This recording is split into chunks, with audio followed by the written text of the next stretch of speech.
so push 'em.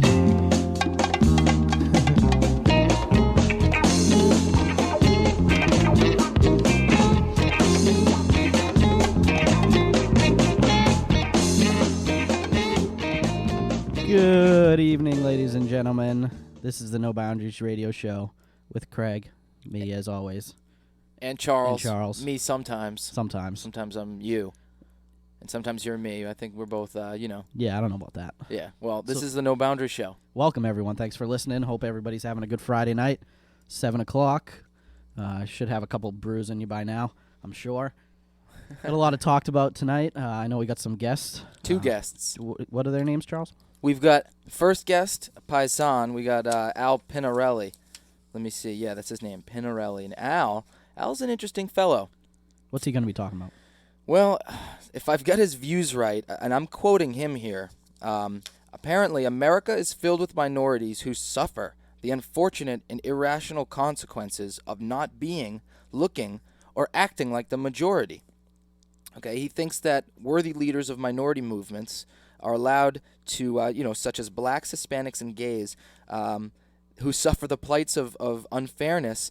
They rightfully jockey for position and are written about by major news media, and they're heard about. Their problems are heard about.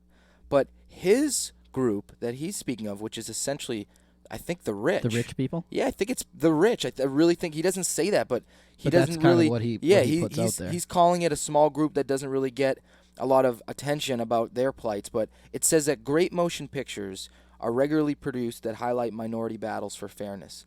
But this one particular minority, rich, are hated and despised by a cross-section of economic and social categories, including very members of the above-mentioned organized groups, so the blacks, Hispanics, and gays, and their fair movements, I guess. They hate the rich. He's putting the rich people into that perspective. It's a very interesting situation. He also speaks about how 60% of the individuals in America who can't handle their taxes or are in debt, I believe, shouldn't be allowed to vote.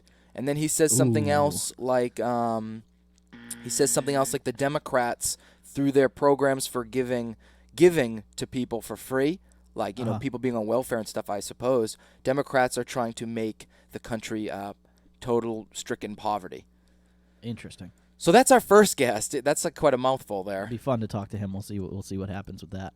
I don't know what's going to happen. I mean, we'll see what he has to say. No boundaries, right? No boundaries, exactly. That's and why then our second guest is interesting. All right, his name's Dr. Leonard Kayiwa, or Kayawi. Something like that. Yeah, Kayawi, I think. He's from Uganda. He's a doctor and a scientist and a minister. And this man does not believe that science and God, or the idea of God, are separate, unrelated. Yeah, that's going to be intense, Gregor. Yeah, I think so. This is going to be a very intense show, folks, so I hope you're ready for this. I hope everyone's ready, because this is No Boundaries. It's the completely open forum dedicated to the truth, I'd say. Oh, yeah, definitely. I don't know. What do you think about this Barry Bonds situation? You heard anything about that? Well, or have you been following it at all? It almost seemed like when that whole trial went down, it almost seemed like it was just a matter of time before, like you remember when you were younger and there was like a lie in you and all these things would happen, you could see them unfold. Yeah, and it seems like it was just keeping the lie going, and he had to think up lies to cover the other lies, and now he's claiming that they're attacking me and they were out to get Barry Bonds. It's like, you did it to yourself, pal. Definitely. If you didn't have anything to hide in the first place, it wouldn't have got this far. Yeah, he was the loudest guy in the room. You know what I mean? Yeah. The old phrase says, and he definitely hitting so many home runs. He should have been in the room, like when Mark McGuire and all those guys went in front of the Supreme Court or whatever.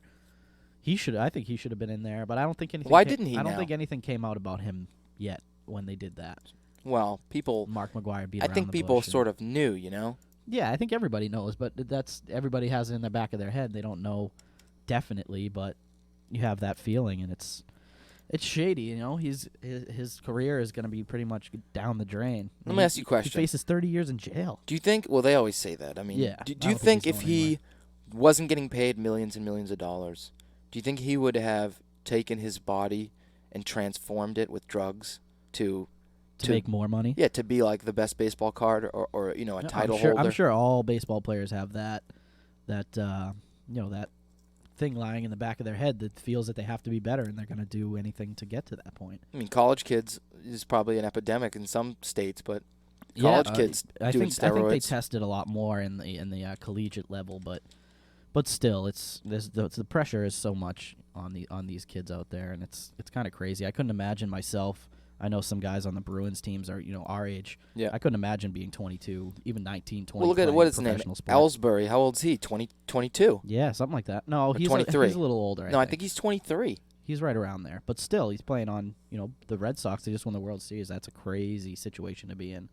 So we get another. I got some news articles here now. We get What do you got? another death by taser. Really? In the country. See, I was listening to another radio station this week, and they were planning on doing like bringing girls in and shocking them. I guess there's a website that you can go to. I'm not sure what it is, but girls like shocking themselves. Well, just let's with, see with this. tasers and doing it for no apparent reason. Yeah, I mean, did someone die? What is that? I what you guess, said? yeah, I guess. The film quite clearly reveals that Mr. Dianinsky is suffering some sort of anxiety attack in the airport as he is breathing very heavily, sweating profusely, and appears to be attempting to barricade himself in an empty area separated by a glass cordon. Clearly, the barricade he fashions is not going to stop anyone getting through and appears to be much more of a cry for help. So this was at an airport where this happened?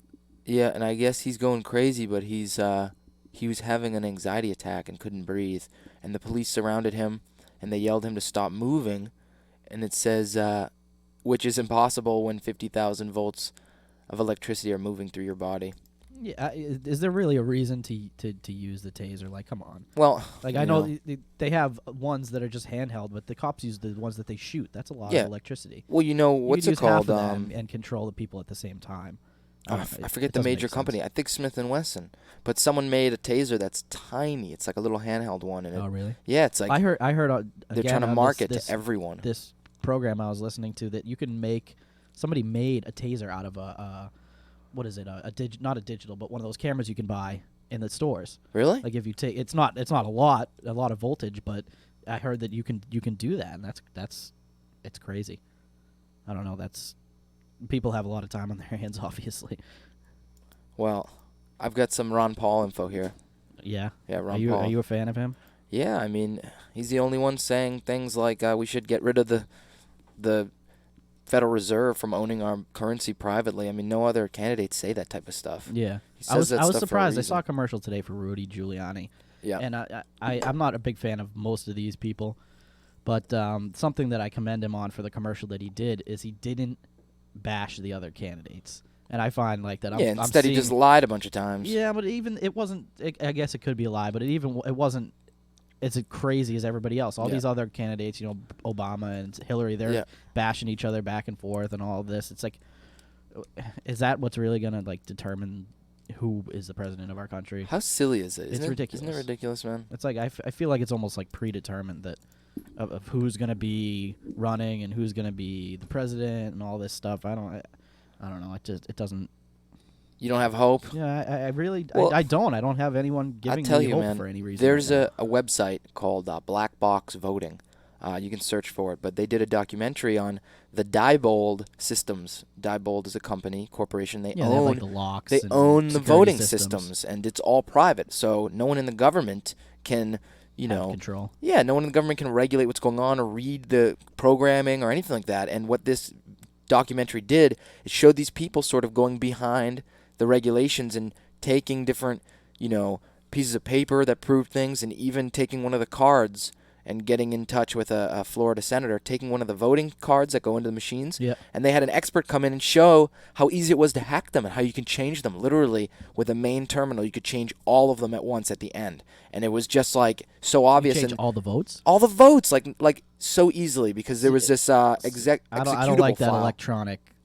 You should have to write it in. People should have to count it. Well, and here we go.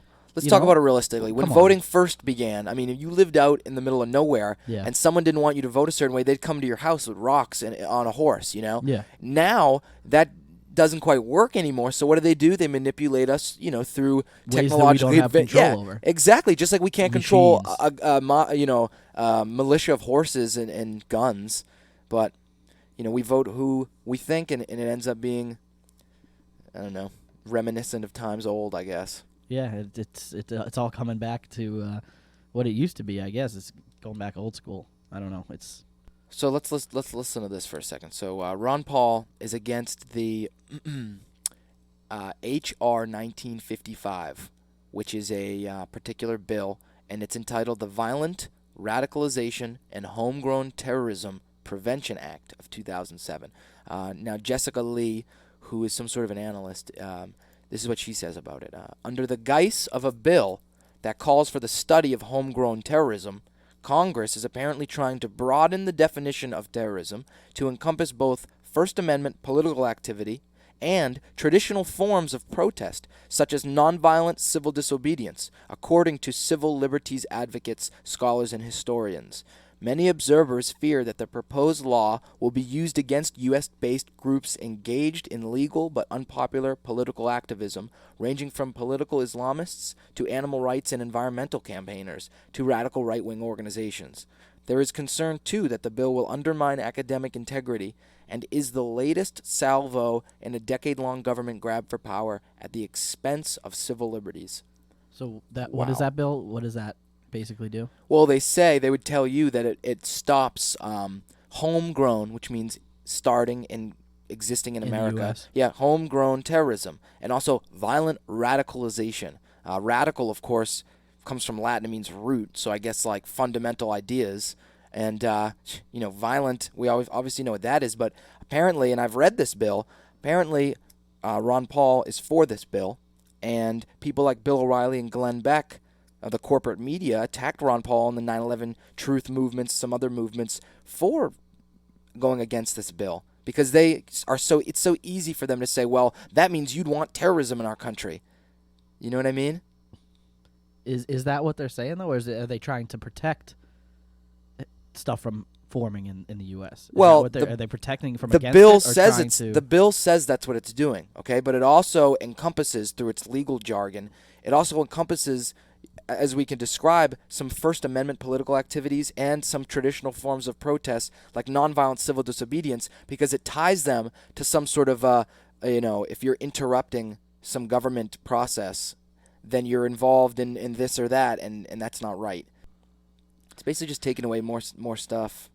Yeah, that seems like what every bill is just either taking away stuff that we need or making stuff that we don't need. Yeah, exactly. It's like That makes sense. It's never making stuff we need or taking away stuff we don't need. yeah, That's a funny little. baffling. It is baffling. That's interesting. Well, You want to take a quick break and then Yeah, we'll get our guest on? we're gonna take a quick break. Play some music. How about some James Brown? Yeah. Which one was that? We're gonna play some James Brown because James Brown gets you up and running. We're gonna have a guest when we come back. We're gonna have a guest. We're gonna have Al Pinarelli, and we're gonna be talking to him. He's the paid founder. Preserve the American Dream. Here we go, guys. We'll be back.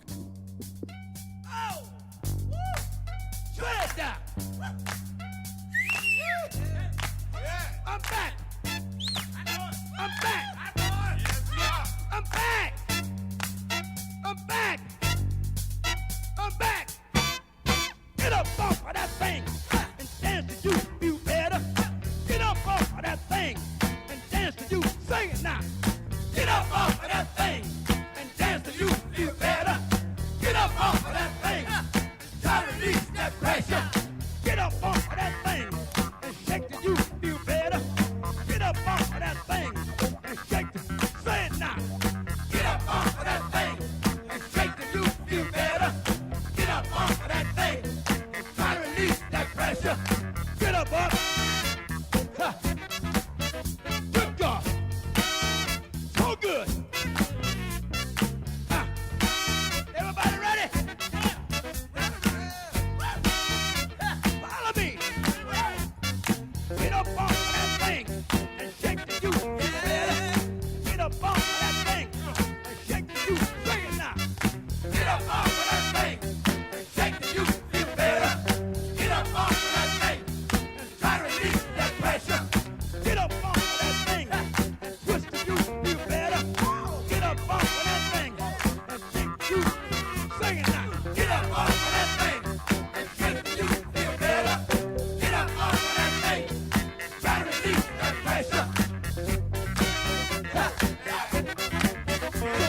Welcome back to the No Boundaries radio show. Little James Brown there with the Ohio players. Always love that old stuff. We're here on the No Boundaries radio show. If you want to call in, we'd be glad to hear your input. We're here with a guest. We have Mr. Al Parinello, founder and director of PAID, the Preserve the American Dream. Is that what it is? .com? Correct. That's correct. It's preservetheamericandream.com. Excellent. How are you? I'm doing well.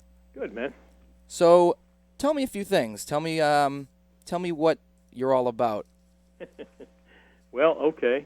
Well, basically, preservetheamericandream.com is an organization that I started out of complete frustration. Okay. And, I honestly believe at this stage of my life that the American dream, that great and wonderful concept that so many people have been able to enjoy, that has gotten so many Americans, to another place in their lives by simply experiencing their own American dream.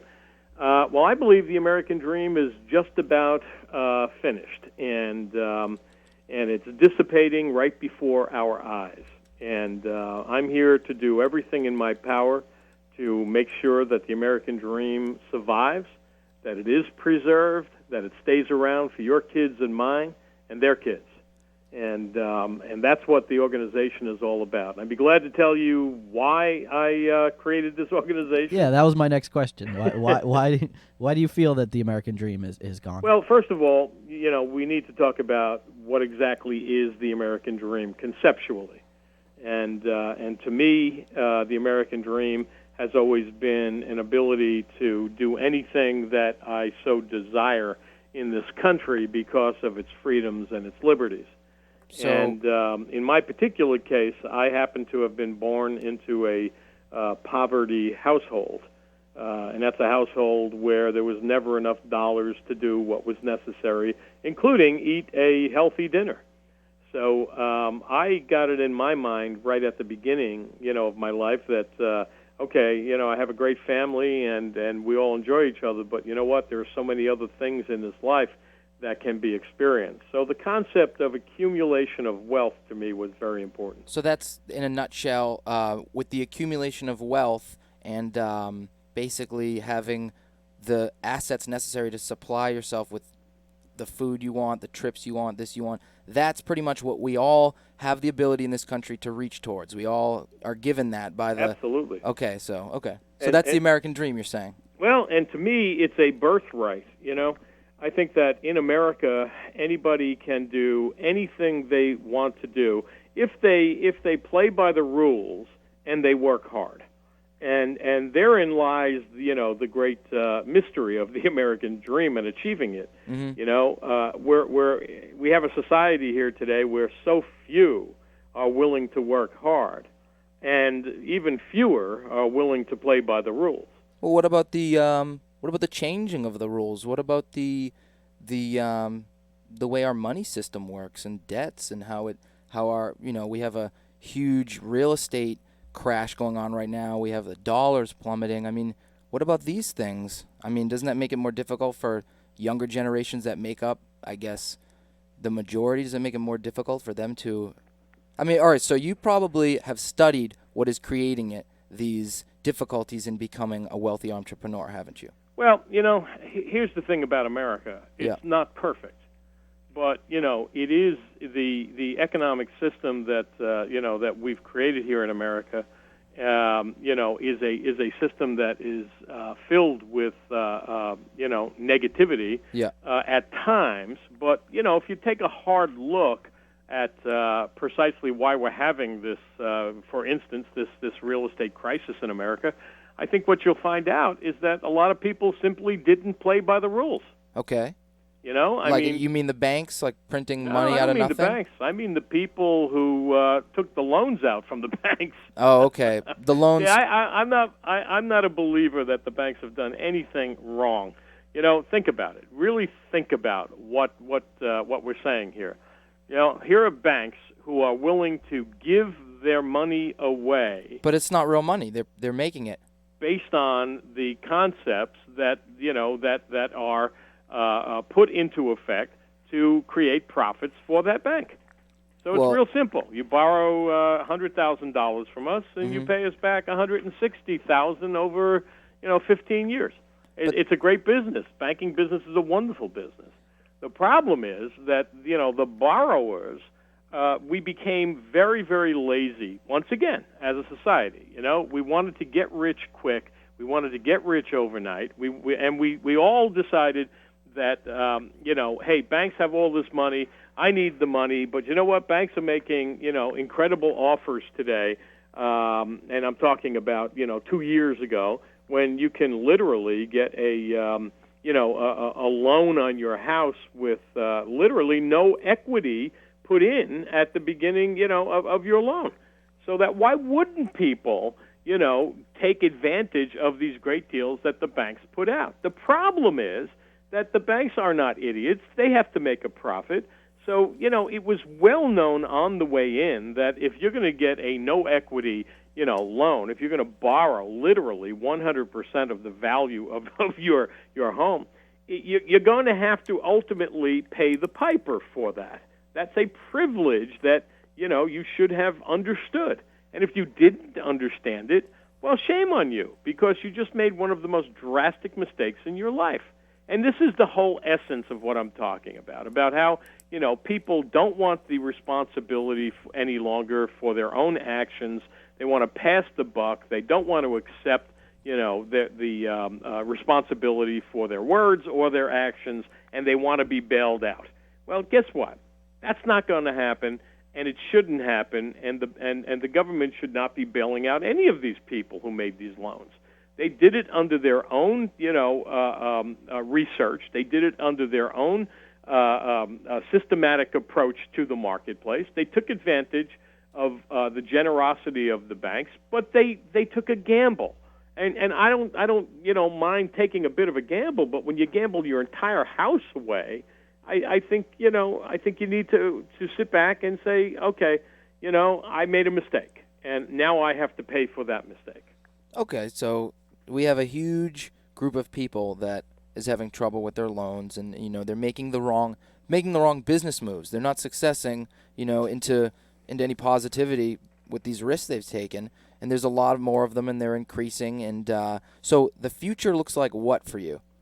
I think the future is beautiful. Okay. I think the future of America is beautiful. The problem that I have is that we have so many politicians in America who are trying to overnight create total protection in every case for every American. And guess what? That's not going to happen. It's impossible.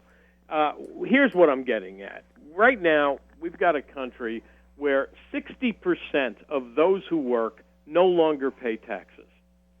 40% pay all of the income taxes in America. Only 40% of us who work are paying 100% of the income taxes in America. How does that make any sense to anyone? Well, you know what's strange? I don't know if you know this, Al, but the income tax was actually, it was a false bill. It wasn't ratified by the correct number of states. There are a lot of people that don't pay it, and they exist. And they wind up in jail. Well, there's groups that they exist within, which makes it harder to put them in jail because of what they know. But what I'm trying to say is I have a simple concept of how the banks sort of work, and I understand that when you get a loan, you receive the principal loan, and then there's interest. And I understand that American marketplace is sort of like this pool. And if you have your risky money that you took from the bank and you make the right moves, you can turn that principal loan into double or triple, pay off the interest no problem, and work with the positive stuff you have. But if I look at the pool as a whole, Al, I see that in order for some people to do that, other people have to be losing money somewhere. So there's sort of like this Darwinian, capitalist, the people that aren't good in the business market shouldn't be allowed to excel and are losers and lazy, and the people that are witty and can be entrepreneurs, those people are going to attain money and be blessed by what I guess America should represent. That's just how I see it, and it seems like... Well, I think, I think obviously you're entitled to your opinion. I don't What do you feel about agree. that? I mean, what do you feel about that fact that well, in order for, in order for you to make $1 million, there has to be a bunch of people out there that are giving you that money? I think that is exactly backwards and wrong thinking. Okay. And I think, however, I don't blame you for thinking that because that's what the media is telling you every day. Well, and it's what I sort of if I go back and research how money was created and how the banks began to implement usury and take it off the religious, I guess, sin list, take it off the legal, I guess England started that because they wanted to expand. But if you look at the reasons why we're in our money system today, they're not reasons that I would have chose, I don't think. I mean, I live well and I don't make $1 million. I'm happy. I don't need to move the resources of the world around in such large. I mean, there was, I think, there was $9 trillion in debt now, and there was, I want to say $9,000 of products created last year per person on Earth. Look, it's very simple. This is America. Yeah. It is a land of opportunity. Anything can happen in America. Anybody can make anything happen. If in America, if you nail two pieces of wood together in a way that no one has ever nailed two pieces of wood together, somebody might buy it from you. Yeah, I understand that. It's just so we're still overlooking the nature of that money, though. The nature of the money and what the money can do and how the money's just, it's a legal tender. It's not worth anything real. It's just an IOU. It's debt. It's debt money. And Okay. that's just what I'm talking about. That's how the pool Well, works. let me tell you something. My money works. If I want to buy a nice meal at a restaurant, I actually pay for it and I get the meal. So I don't know what you're talking about. Because you're thinking about it from the point of view of yourself. But if you look at our country and what's going on with the higher, those groups that you talk about on your website, the Hispanic movement, the gay movement, Yep. the black movement, there are other movements that are simply against, for instance, the Federal Reserve, against central banks. These movements don't have a background. They don't have a sexual preference. They simply do not agree with how the world is implementing the value of money. I mean, Okay, and what is your point in telling me that? well, I'm just saying, you say that your money does this and that for you. There but are also that puts a groups- bubble around you, Al, where there are people that you're not getting to understand or perhaps not being able to put yourself in their class. I mean, they I might would not have never put myself in their class. just because they don't have as much money and can't make the money, No, or they. No, it has nothing to do with money. You see, here's the problem of your arguments, and we can have a very, very friendly argument, can we Yeah, not? of course, Okay. Al. So here's the deal. Guys like you, Yeah. I think, have an inability to understand that money is whatever you want it to be. As a matter of fact, you can have as much of it as you want or as little of it as you want. And the fact that if I decide to have more than the average person does not mean for a moment that I have taken anything out of anybody else's hand. There is not a finite number of dollars in this country. There's an infinite number of dollars in this country. It's an increasing number, actually. And that's the key. And that is the key. But that means combustion. That means that it's going to combust. No, that means wealth. Wealth And for wealth for you. anybody who wants it. But it doesn't work that way. It works sir. that way every day of the week, every place on this earth. Let's put it and this that's, way. It's when you come up with these cockamamie concepts that money is an evil thing and that all you're doing is borrowing from somebody else. No, it's not That's- evil. You're mumble-jumbling yourself All I'm saying into a frenzy. is if you study the Federal Reserve Act implemented in 1913, you'll know that money doesn't actually represent anything for our country as a whole, as a nation. You, Al, have money. I have money. We can buy food. We can do this or that. Yeah. But the grand scheme of our money situation, it's set up in a certain way where it's harder and harder to accumulate wealth. And you know what? I say great. I say that you want it to be wonderful. harder to accumulate? But you I'm said sorry? you want it to be harder to No, I want people to work hard Yeah. to get what they want. And I don't want them to sit back with their hands out saying the government owes me, because the government owes them nothing. Yeah, because the government owns owes the bank. I'm not, that's your argument. I don't, I'm not buying into that belief. But it's I'm a buying fact, into Al. I'm the telling fact you that the government has $9 trillion debt to the central bank. I'm just talking about that, and I just want to know your opinion on that, what that means for you. it means nothing to me. Because it means doesn't. absolutely nothing to me. The bottom line is that, you go back and talk about a concept in 1913, and you're worried about it in 2007. Because it's accumulated to $9 trillion now, the perpetual debt system. And you know what? You know how much we spent since 1940 on what is called the poverty problem in America? I'd say probably quite a lot. $8 trillion. Hey. Okay, so, the bottom line is, let me ask you a question. Have we cured the poverty problem in America? No, I don't agree that Thank it can. you. I don't So agree it that's can be cured. $8 trillion wasted. I totally agree with you there. I don't think that the government should be giving money away. And I agree with you in the sense that there's going to be cream at the top. That's something my father always says. And it just basically means it's very difficult to orchestrate some sort of a utopia where everyone is at the same level. And I Nobody agree with wants that. to create a utopia. No, well, because it can't happen. So no one. I don't think it can. Yeah, but I don't even know that it's a question in my mind. That's insanity. Why would we even be thinking about utopia? How about let's talk about what's fair? How about we have a country, it costs this much money to run it, Yeah. so let's charge taxes so that we can pay for the amount of dollars it takes to run this country. And how about let's stop this nonsense of the top 1% of wage earners paying for 37% of all the taxes in America? How about let's stop the nonsense of the top 10% of wage earners paying 70% of all the taxes in America? And how about let's stopping this nonsense of the top 40% paying all of the taxes in America while the bottom 60% get a free ride? To me, that is exactly the opposite of utopia, which is just as insane as utopia. Well, it's interesting, though, because you put 100% of that energy towards that 60% of people when you could focus it on the particular tax. I mean, the tax hasn't been there forever, and it doesn't pay off our debt. Our debt is increasing at an exponential rate, which means eventually our whole gross national product of our country isn't going to be able to even cover the interest, which is an interesting concept. And that's something economists know, but you don't hear about in the media that you say, brainwashes people, which I believe does. But that's just an interesting concept. I mean, I really agree with you, though, in the sense that, if you have money, you can do with it what you will. And there are smart moves you can make, and you don't have to be blaming the government for not providing for you. Totally agree with that. Okay. So then we're on the same we're on the same level of thinking. However, I'm here to tell you that the Democratic Party does not agree with that.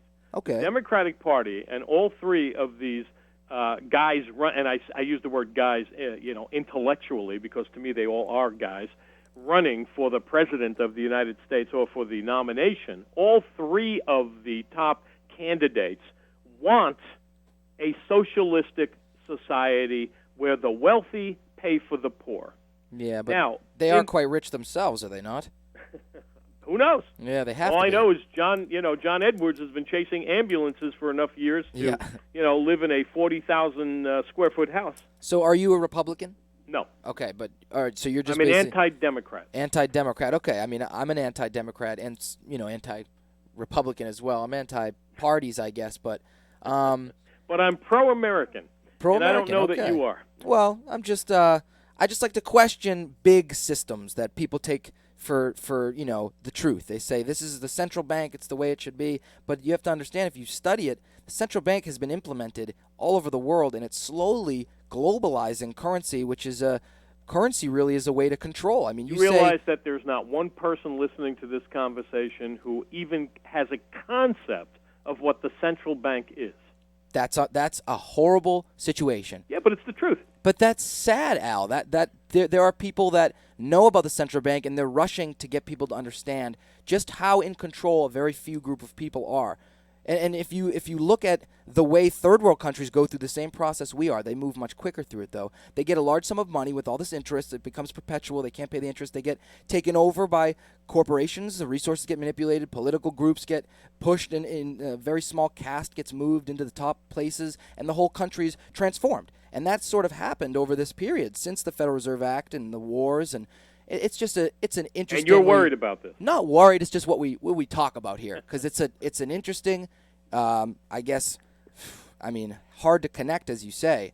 Right. But it's a topic that you've obviously given us quite a bit of information about, because I think you do have an expertise. We all do, and yours is definitely, it's definitely look, necessary. to me, the problems of America are very simple.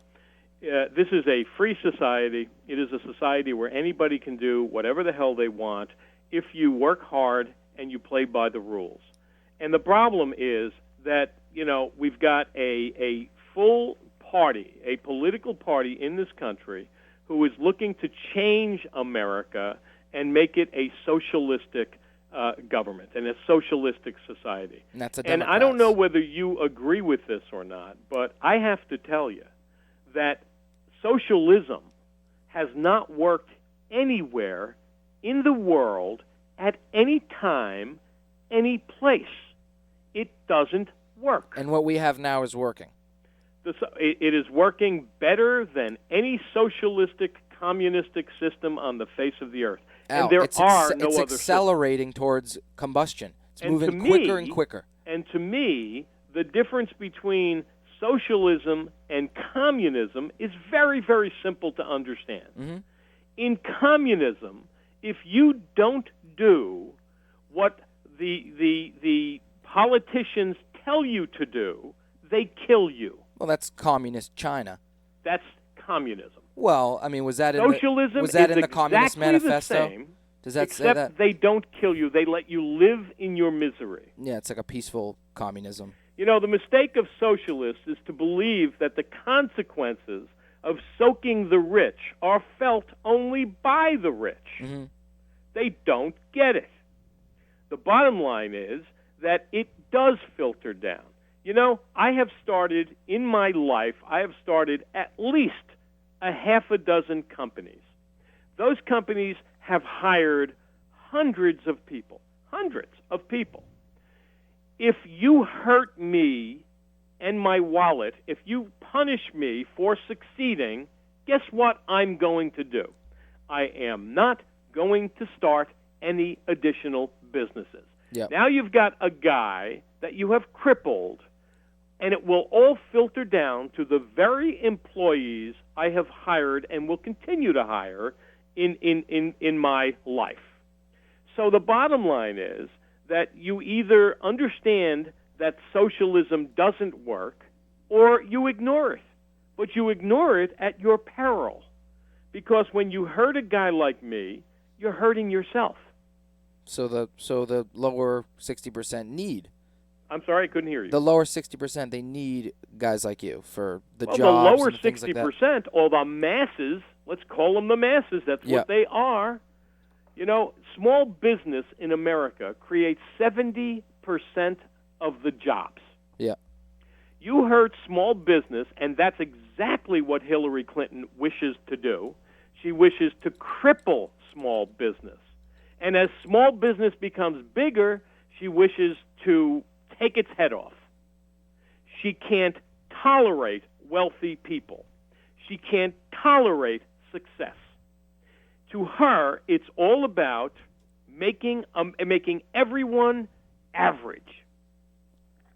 And to me, that is a crippling, disease-oriented policy. Well, it's interesting, Al, because you said something earlier like I might have too many facts and I can't put them together very well. And that might be the case. I have sort of read all these different things and I take them in and I have a memory that does that, and it's hard to put them together. But I do know that Hillary Clinton illegally, because it's a federal offense, illegally went to a private group committee that basically had a meeting. It's called the Bilderberger Group, and they're in. Yep. Yeah, they're the banking elite that basically runs these central banks. And it's funny because Bill Clinton was at a meeting before he took office, and she was at that meeting. And I know that their views have nothing to do with socialism. These people at this committee want very much to create a very unbalanced separation between wealth and poor. And I know Hillary has been involved in quite a few scandalous things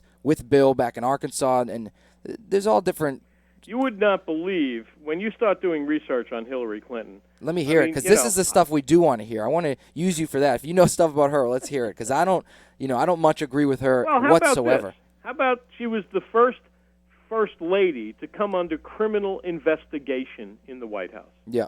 How about she had the highest number of cabinet officials to come under criminal investigation? Yeah. How about she had the highest number of witnesses to flee the country or refuse to testify? Wow.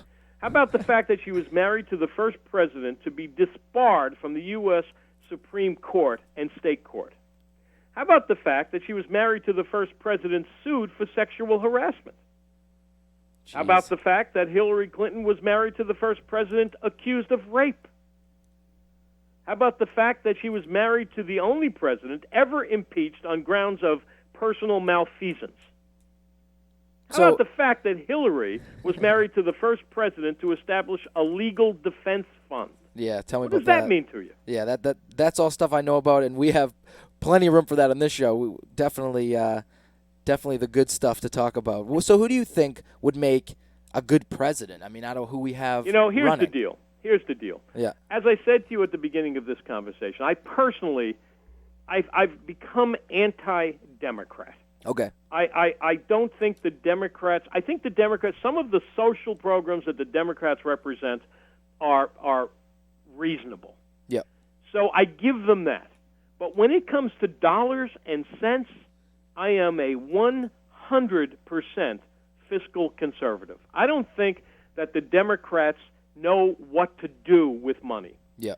Every one of their theories, and notice I did not say proven hypotheses. Yeah. They're theories, and that's really all that they proliferate are theories, because none of this stuff has ever worked anywhere on this earth. It's an elitist point of view about government. They think they have it figured out, but it's never been tried anywhere. And anything that's close to the programs that they put forth are disasters when they have been tried. So the bottom line to me is that we need somebody, we need a president who can sort of fit into the social awareness program so that people will actually say, hey, this guy is okay, and I can tolerate, being, serving under this guy. I think also we need a fiscal conservative, somebody who understands dollars and cents, someone who understands that tax cuts are a good thing, not a bad thing. And I can go through a whole litany of proof about that with you. And I think the only guy that fits that parameter right now happens to be Rudy Giuliani. I don't think anybody comes close to fulfilling. You got to meet in the middle. And we can meet in the middle on social issues, and frankly, between you and I don't think it's government's business at all about what a woman does with her body or what a gay couple does behind closed doors. Those are just the issues. They push all that stuff to the forefront so you don't pay attention to what's real. Like, who needs this? Nobody needs this information. It's not going to get in the way of my life or the way I live. Yeah. Let it be, as someone a lot smarter than me once said. Yeah. But the bottom line is they killed him. When it comes to dollars and cents, we need somebody who understands the principle of dollars. We need someone who gets it, who truly understands that tax cuts are a good thing, increasing taxes are a terrible thing. Yeah. Everywhere, every place, not only in this country, but on earth. You've got European countries now adopting the American standards for taxes.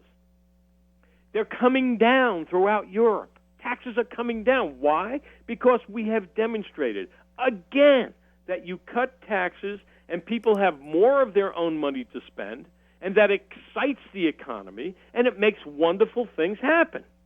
Since the Bush tax cuts of 2001 and 2003, last month alone, we added 155,000 new jobs. Now, this is in supposedly, you read the headlines in the newspapers, and supposedly this country is falling apart at the seams because of George Bush. But come out of your coma, people, and see what's really happening. Since the tax cuts, we have added 8.2 million new jobs in this country. We have a stock market that has been at all-time highs. We have put 12 million citizens of America in new homes. The per cap income is up 13.1% since 2001, tied right to that first tax cut. Tax receipts, and this is a major, major issue. This is what everyone needs to understand. When you cut taxes, you bring in more tax revenue. Okay. Tax receipts are up by $785 billion since 2003. Okay, so we should cut more taxes, and Bush did it, so Bush is all right. I mean, Bush You cut taxes, clearly, and what happens is people will go out and eagerly become taxed. yeah, And the dollars that will ultimately find its way into the Treasury will go up accordingly. yeah, So you want money to put all these social programs out? Cut taxes. That's how you get the money. You don't get the money by raising taxes. okay, As a matter of fact, all you do when you raise taxes is you get guys like me to avoid taxes. so that's a 60%? Guys like me? No, people who avoid taxes. No, the 60% are being given a gift by, the government, who has, come to believe that they're all poor and they all need government assistance. Yeah, That's where we are today. This country is in such a bad shape when it comes to our social programs. It's yeah, horrible. and those 60% shouldn't vote, you believe? I can't hear you, man. Those 60%, they Yeah. shouldn't vote, you believe? I'm saying if you don't pay taxes in America, no, you should lose the right to vote. Should lose the right to vote. Okay. Let me ask you a question. Do you own a house? I do not. No. Okay. If you did, Yep. you'd be paying taxes on that house. Yep. Okay? Of course. Someone's got to support the town. Someone's got to cut the grass. Yeah. Someone's got to remove the snow. Money's got to come from somewhere. So you own a house, you pay taxes. It's that simple. Yeah, and there are people you that know don't anybody- have to because You know anybody who owns a house? Yeah, I do. I mean, Okay, fine. Yeah. What would you think if somebody came up to the door of your buddy's house and knocked on the door and said, "Listen, I was just passing through. I live, at the other end of town. I don't own a house and I don't pay taxes. But you know what? I disagree with your selection of hedges that you put in front of your house here, and I'd like you to change them. You got all these green plants. I think you need something with more color. So, I'd like you to remove them and put in some different kinds of plants." What would you tell that person? So I own a house, and this guy does not, and he doesn't pay taxes on it Right. because he doesn't own it. I own a house, I pay taxes, and he's coming to my house and telling me what kind of plants Right. I should have. Right. What do I think of that? Yeah. I think he's got a right to his opinion. Okay, but would you be a little mad at that? Why would I get What mad? if he told you? I would love someone to disagree with What if he my told collection of you herbs. that he not only wants you to do that, Yeah. but he actually has a subpoena, and you must follow his lead. Yeah. You must change the plants Well, because he demands it. well, would I be following his lead, or would I be following the police who come and implement it? I have no idea what you're saying. Well, you're creating an analogy, and this guy, I mean, he's got a subpoena, so that means I'm going to trial? Yeah. So he's taking me to court. Well, he's taking you to court, or he's forcing you to do what you chose not to do. Well, You're paying taxes, by the way. He isn't. and he wins? I'm not saying that. I'm saying, what would you do? Well, if he subpoenaed me, that'd be pretty disrupting to my Thank you. everyday lifestyle. Well, that's exactly what happens Yeah. every day in America when the people, the 60% Yep. of the people who don't pay taxes, tell us, the rest of us who are working our rear ends off, trying to make it work, creating jobs, taking risk, building companies. Yeah. They're telling us how to run our lives, and they're doing that with their votes. Wow. And I'm telling you that it's outrageous and that it's time for us to get smart about this. There was a time in the 1700s when England was charging Americans, outrageous tax dollars. Yep. and it was called taxation without representation. We were paying, but no one was representing us at all. Today, we have the opposite problem. Today, we have representation without taxation. Yeah. We're representing all of these clowns who aren't paying taxes, and they're not paying a penny. They have no horse in the race. And as far as I'm concerned, and my organization, PreserveTheAmericanDream.com, you should lose your vote if you don't pay taxes. I'm not saying taxes are bad. Yeah. I'm saying don't expect just the wealthy to pay them. Yeah. And that's exactly where we're going. Today, 40% pay 100% of the taxes. What about tomorrow? If a Democrat gets in the White House, are 20% going to pay for the other 80%? Are 90%? I should say, the opposite. Are 10% going to pay for the other 90%? How about 1% paying for the 99%? That's wild. At what point does it stop? Well, pretty soon they might be able to afford that. Al, we got to go. It's almost 8 here. It's been amazing having you on. I love to rustle your feathers a little bit, but you've been very informative, and it was definitely a pleasure to have you on, Al. Well, thanks so much, man. And please, listeners, please go to the website if you believe in America and you believe in the American dream. PreserveTheAmericanDream.com. Excellent. There you go, folks. You heard it from Mr. Al Parinello.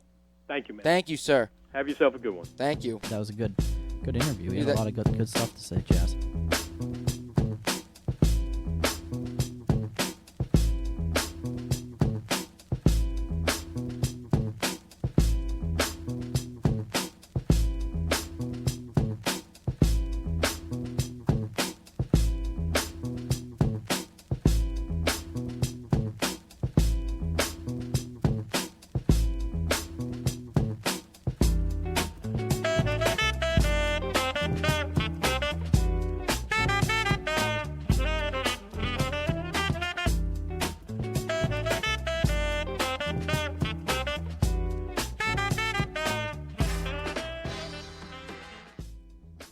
Well, welcome back. No Boundary Show. That was a little bit of Galactic.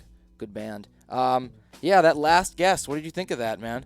That was intense. He was very intense. Yeah, man. I consider him a realist. I mean, he's obviously very successful. He wasn't willing to dance with us on the deeper little conspiratory issues, I mean. Yeah, I think he feels that his issue is bigger than that. Yeah, well, because in our lives, at this point, we don't have as much influence, power to really live by those little theories. Instead, we more play with them as a hobby, I guess, and try to get them spread. But he's obviously we're still involved. trying to figure out what's going on. What the hell's going on? Well, it was awesome having him on. Yeah, it was. We have another guest, Dr.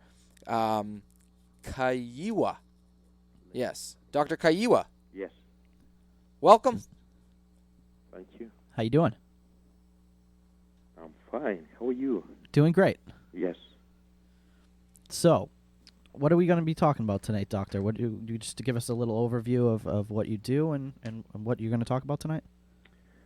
Well, I'm a person who, first of all, I spent quite some time at school doing science.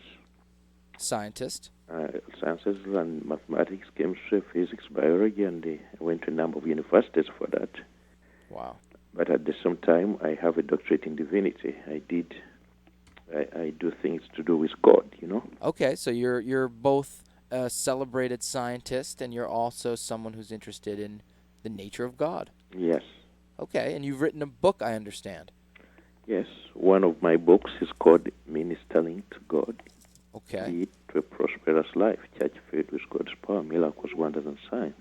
Okay, and So, that there's a website for that, folks. It is what's the website, Doctor? It is www.Kaiwa Ministries.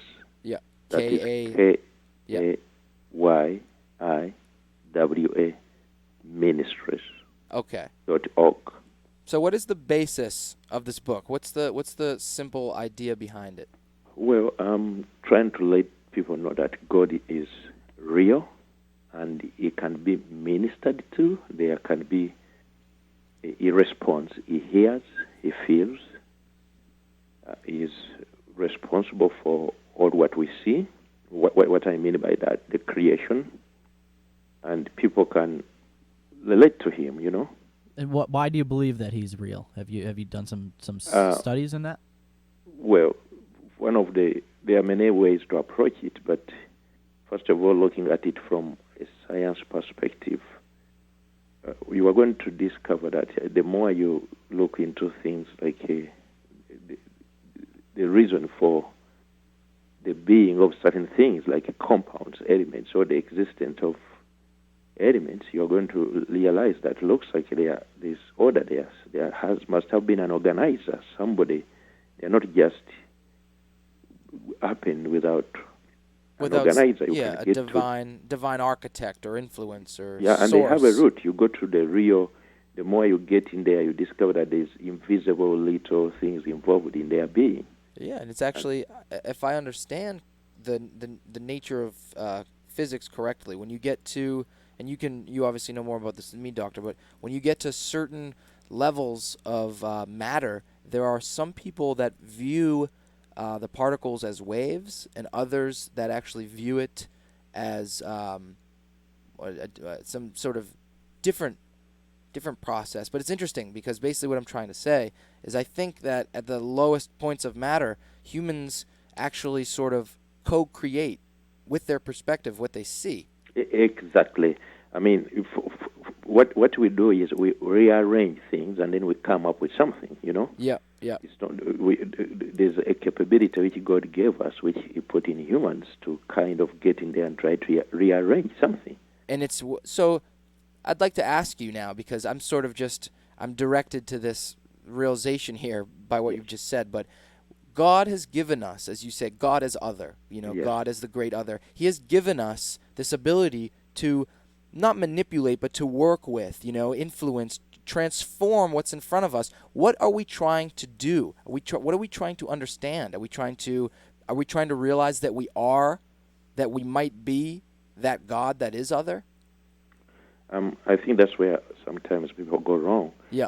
What happens in science and math, when you go in the direction of science, mathematics, you are just discovering what is already there. And you are getting an opportunity to see the way they operate, and then being there a situation whereby you can rearrange it, some of them, and come up with something else. Yeah. So it seems God Almighty creating us in His image. I'm a Bible reader. Okay, so I come very strong from the Bible. He is the great architect, but we also have a sort of part of His skill embedded within us. Science can't be in any way contradictory to what God is, because science is just getting into what is already there and trying to know how it functions. Yeah. Its properties, it is the laws which govern is what goes on. You are just discovering what is already there. Yep. And the more you get in there, the more you get an opportunity to acknowledge that God is real, He's there.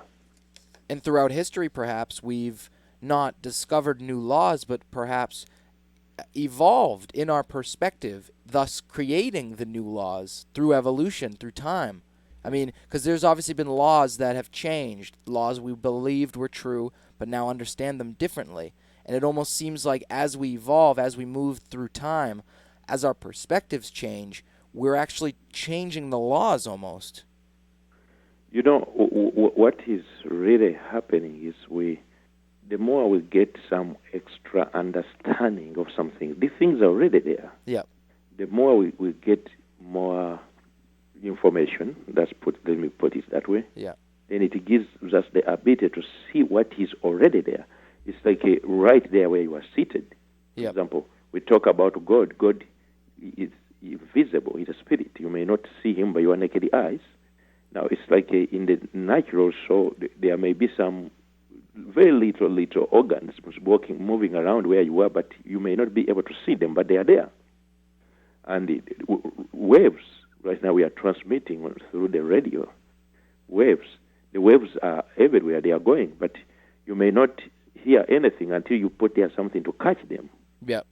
So science just enables us to be able to get into the already existing levels and utilize them for our betterment. Yeah.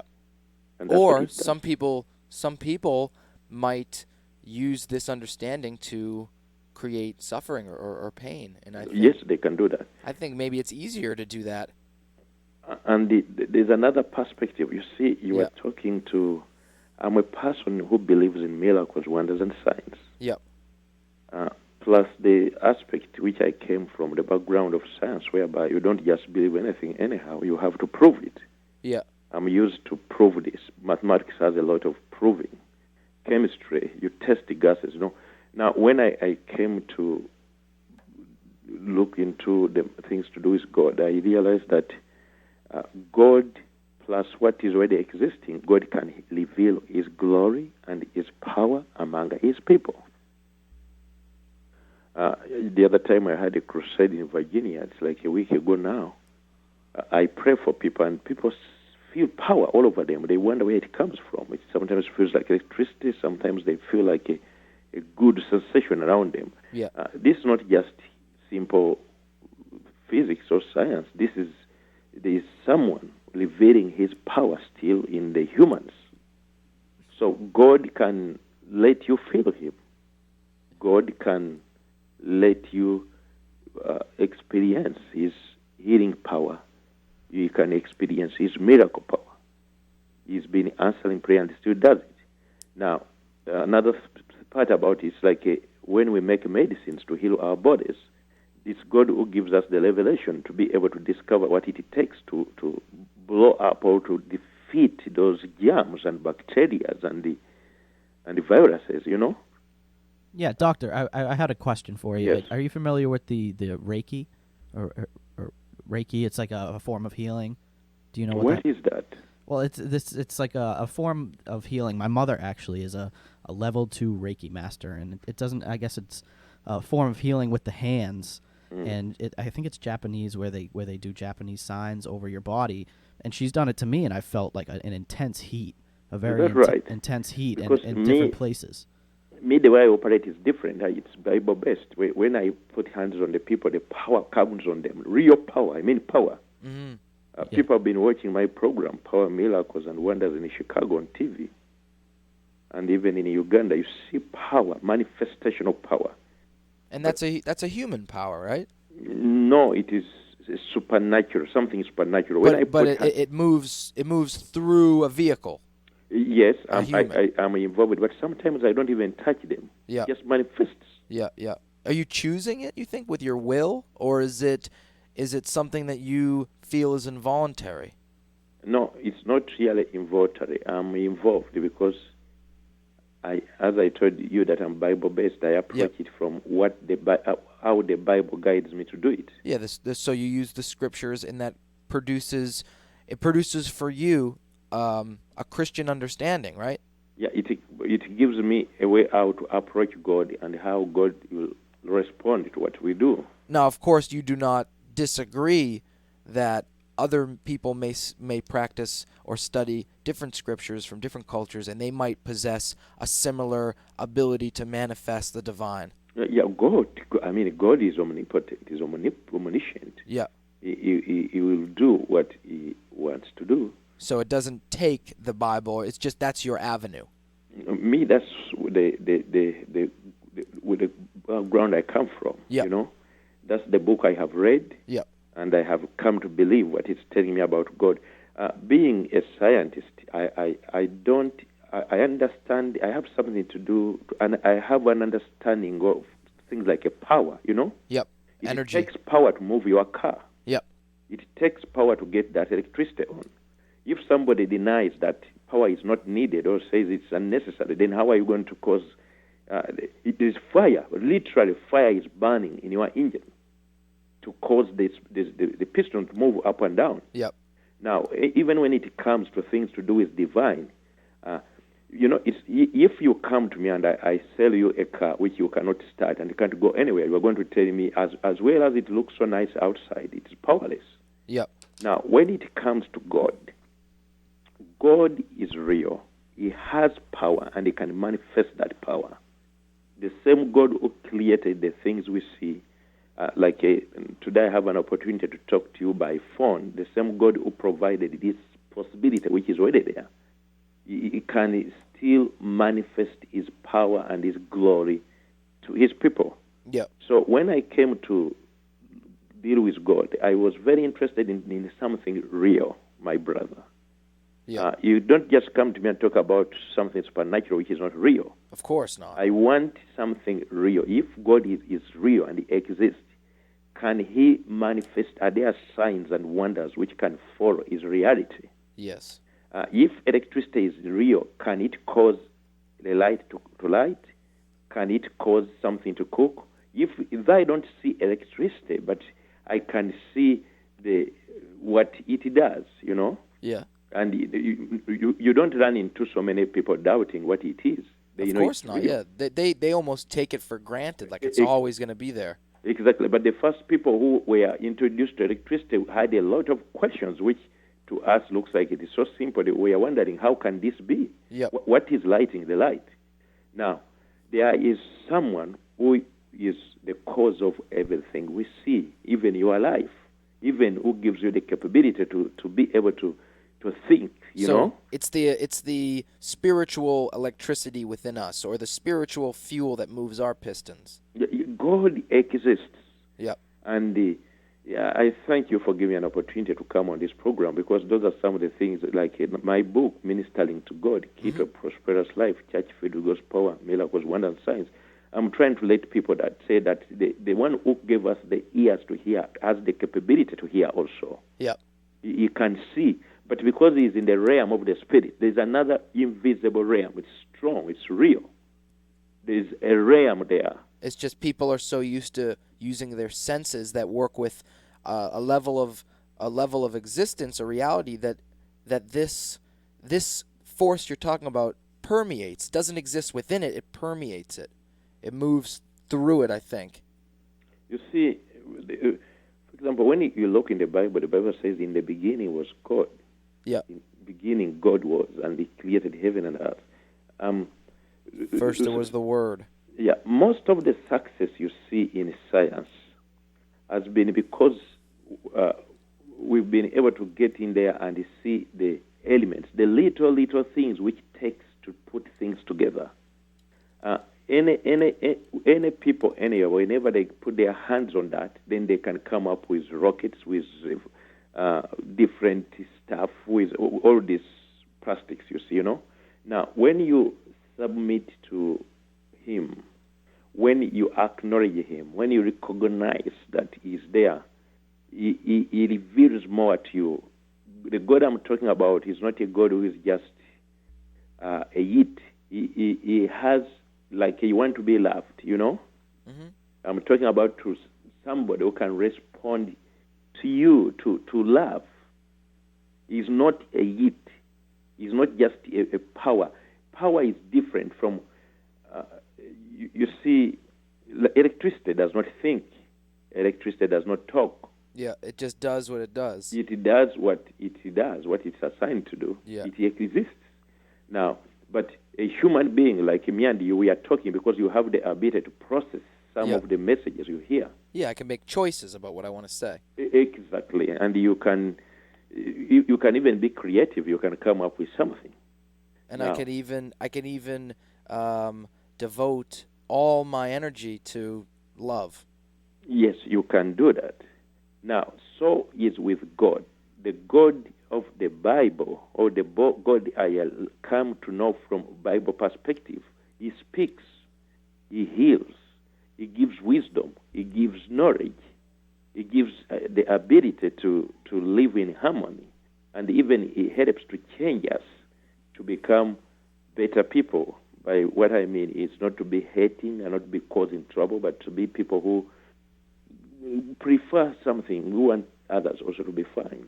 And what would you say your book as a message? What does your book leave for a message with people? The strong message in my book is that God never left man to just be completely independent on his own. God invites man to invite him in his life, and to invite to God. It invites man. Well, he's telling man, come allow me to help you. I made all these things. So you're saying that he didn't just create reality and leave us here and go to some separate realm. He's always here with us, and he is, he is inviting us to come and live with him. And that's one of the part which we need to watch very well, because we are used to a life where people are just forcing things, and people looks like things have to be forced. God is not like that. God is omnipotent, is omniscient, which means all powerful, is all understanding, is omnipresent. So he has the power to do what he wants to do.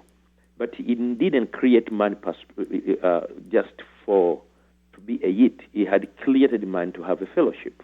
Yep. And he wanted you to invite him willingly, with love, in into your needs, into your concerns, into your what you would want him to help you with, and then it was his desire for us to have better life.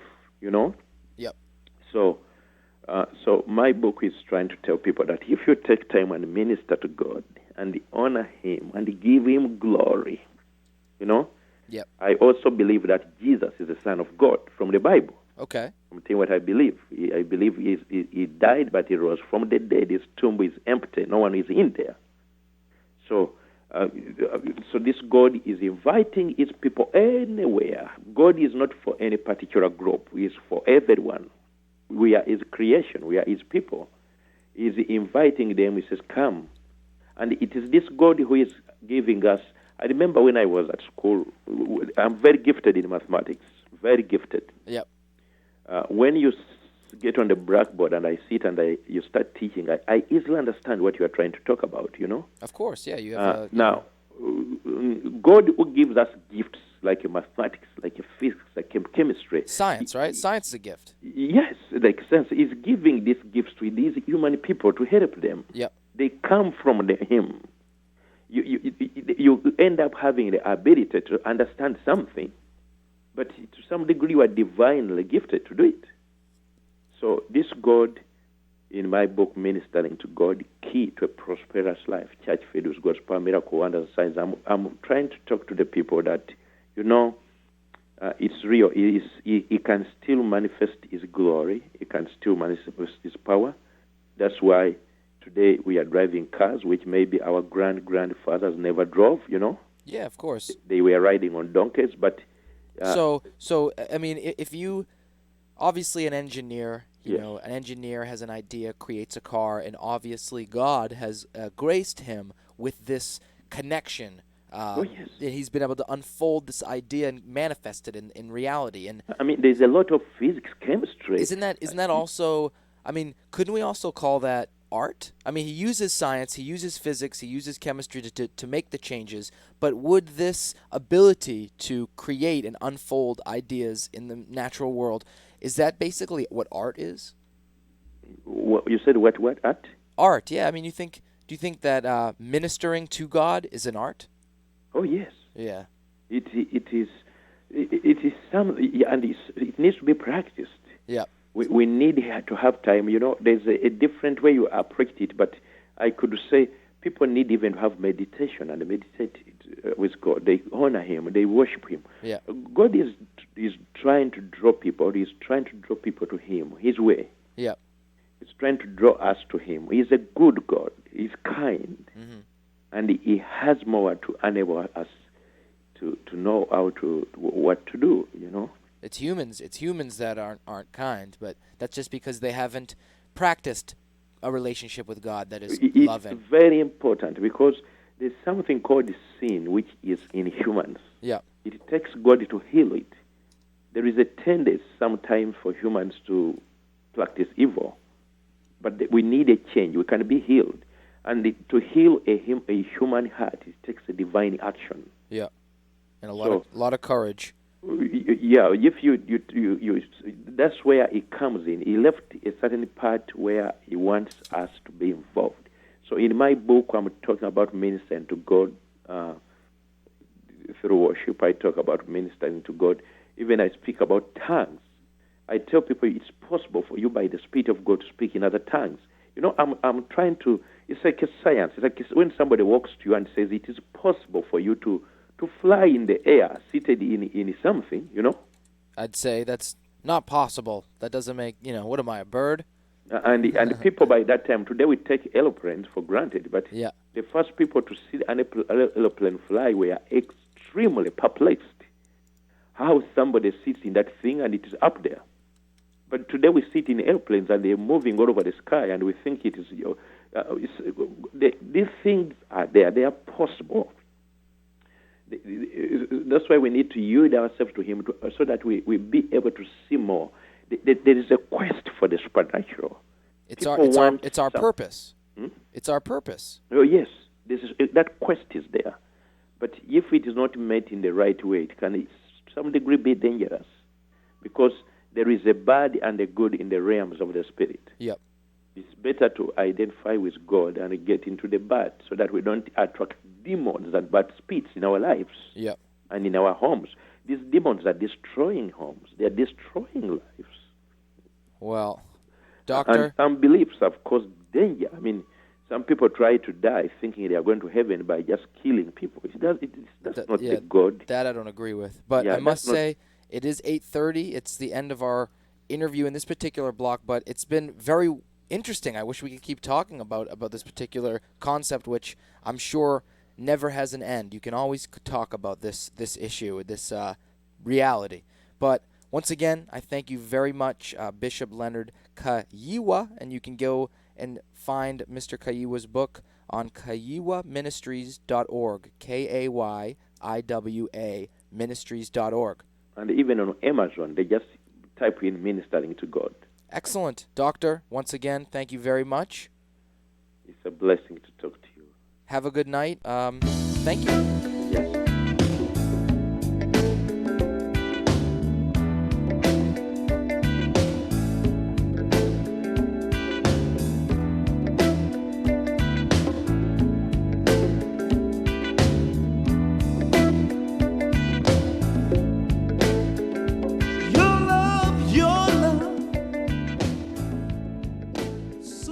Supernatural thing.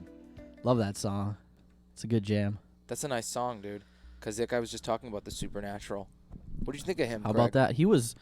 I think he was probably one of the more educated and smart people that we're probably ever going to talk to, I think. He was very mellow and low-key, but he's into some serious stuff. Yeah. I mean, I'm looking at his website, and his website, let me describe it. It says World Evangelism Healing Worship Center, okay? The WEHWC. And it's got a flash video, right? And it's his book zooming in and then fading out, and then a big picture of him not smiling. Can you read the whole thing of his book? I couldn't really understand. No, you can just read some parts of it. I mean the whole title. Can you Oh, read that yeah, for us? you ready for this? It's a really intense title, folks. I Listen didn't to really this. get it from him. It's called, here we go, Ministering to God, Key to a Prosperous Life, Church Filled, or a Prosperous Life for Church, Filled with God's Power, Miracles, Wonders, and Signs by Leonard M.P. Kayiwa.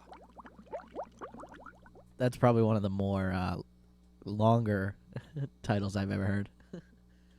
What do you think? I think it's interesting to hear it all flow off his off his lips so easily in like one big word, but the guy was clearly full of love, and it was excellent to have him on. That guy before is still kind of irking me because he was thinking somewhat realistically, but it just saddens me when he says something like, why would I care about the Federal Reserve and the money that the government owes to them?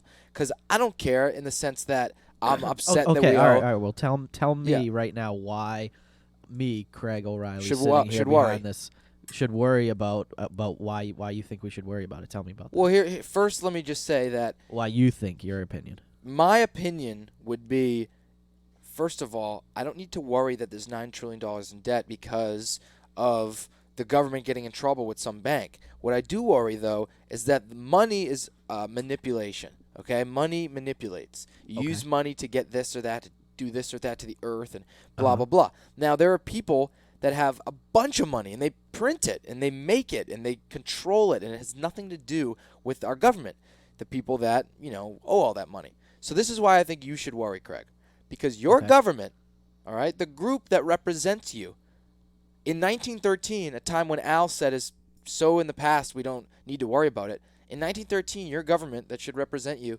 in a way, I gave kind your of agree money. with him that it's kind of old, but a lot has changed since then. Yeah, the debt has gone up. Yeah, but is the debt? Is it really like our debt, or are they just putting a number on it? Yeah, What are they putting a number on? Well, it's a debt. Who's going to pay it back? Are they going to take money from us? No, well, that's to pay they back do. that debt. Are they going to have They to raise do. taxes That's now? why. Listen, that's why the income tax wasn't ratified, because that's what the income tax was supposed to do: pay off the interest on our debt. But the crazy thing is, Craig, Okay. it's impossible to pay off the interest because we don't have the pool of money where that interest exists, because the interest is like extra, and if we borrowing money from the bank, then we have to get that extra from somewhere, and as an entire nation with one central bank, that extra money doesn't exist unless we get it from other countries. But these governments, you know what they're doing, man? I mean, we have more import than ever from China, no export, and it's just really the banking systems that have been set up that are creating this capitalist environment. Okay.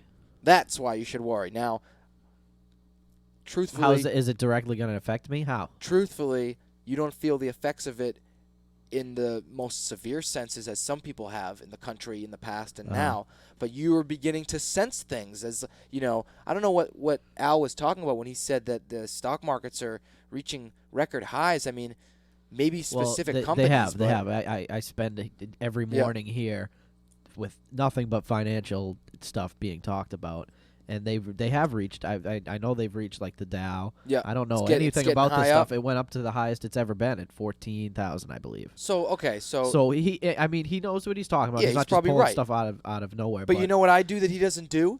What is the stock market? What does it mean? Yeah. And I mean, he sees it as money and having freedom to use money to make money, which is usury basically. But I just see a bunch of corporations, man, being owned publicly. Money's being transferred in and out, and these corporations are just doing whatever they want to do to the landscape. Well, I one guess. thing that I should have asked him, I just thought of right now, is one thing that I hear is people like Manny Ramirez, baseball players making millions and millions of dollars, Yeah. are paying the same amount of tax. They're in like the same tax bracket as people like me and you in the lowest tax bracket, like making the littlest amount of money. We're paying the same amount of tax. Why? I don't know, because they don't tax the rich, and that's where this guy was kind of over my head. I just didn't know what to say to the guy. He was so intense. Yeah. That's why I just kind of sat back and let him say his piece. But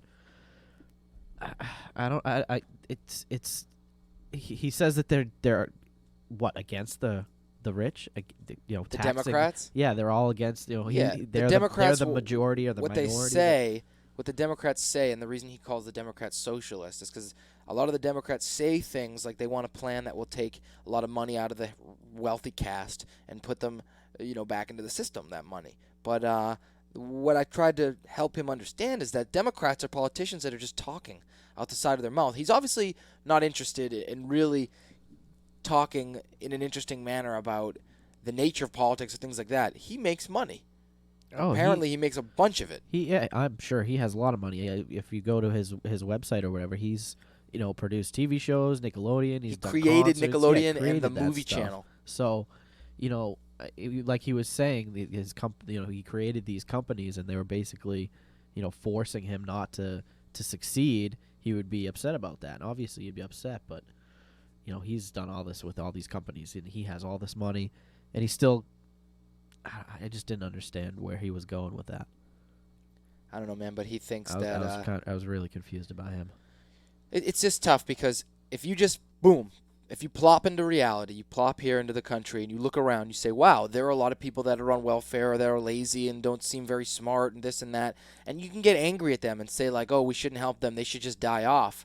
But, I mean, maybe I'm crazy to do this, but I can go back and read through history and see the actual things that went down that created these type of, But is that necessarily what's going to happen to us again?